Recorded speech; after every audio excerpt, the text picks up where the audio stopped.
Okay, we finished the basic move. Now it's time to step up. The step up technique today is called confit.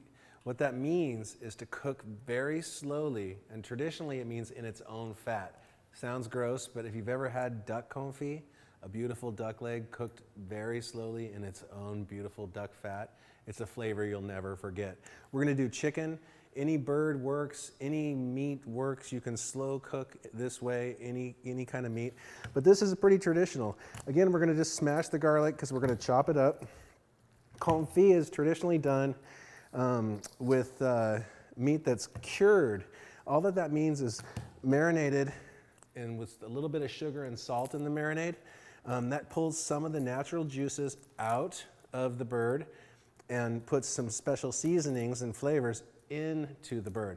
And so we're going to show you how to do that, and then we'll show you the cooking process, and then we'll show you the final result. And so that is the step up for this week. So I'm going to take the two chicken legs from our little butcher lesson that we had in the break it down section. You could also buy these. If you don't have time to break it down, you could buy them at the store. So I've got my garlic crushed, putting it on there. Again, this is not rocket science. This is old world cuisine. Fresh bay leaf, you can buy this, or better yet, you know, neighbor's got a bay tree, you go next door and harvest some. I'm gonna just break some bay leaves on here. I like to use cinnamon and clove and allspice. You can use salt and pepper. So the only spices I'm gonna use today are my favorite peppermill. We got some salt here.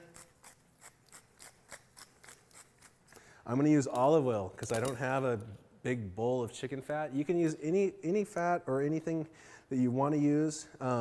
If you want, you can take all the bones from break it down section, melt all the fat and use that. I'm going to use a little olive oil. One thing I like to do sometimes also is to brown the skin before I pop it in the oven. You don't have to though. You can put it in the oven just straight from the pan, which is what we're going to do right here. So we're going to pretend we've had 2 days of marinating in there. And here's the best part of the confit recipe. Guess what? I'm going surfing. See you in 3 hours. Okay, so, you know, literally 3 hours. You don't even have to worry about this. You turn this puppy on, turn on the oven. It went in, it was about 275. You know, you can start out at 300 degrees and then turn it down to about 250. But 275 is like the basic temperature you want to cook your confit on. We're going to pull it out of the oven here.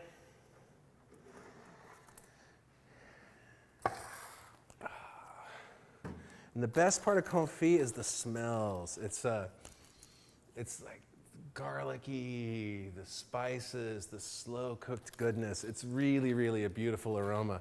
And you've got this here, basically a fully cooked chicken breast or chicken thigh and leg. It's really, really tender, melt in your mouth tender. I've got a pan heating up here. I'm going to show you, if you're going to use this as the step up segment as your main course, a little bit of this oil in the pan, and we're just going to brown this guy up a little bit, get the skin a little bit crispy, and then you can serve it as a main course. The other thing about confit though, and you'll see in our Go Big section this week, we're going to tear that up and use it to flavor a pasta, and it's going to be so beautifully delicious. Can you smell that? It smells great. It's the beautiful, that confit, that traditional confit aroma.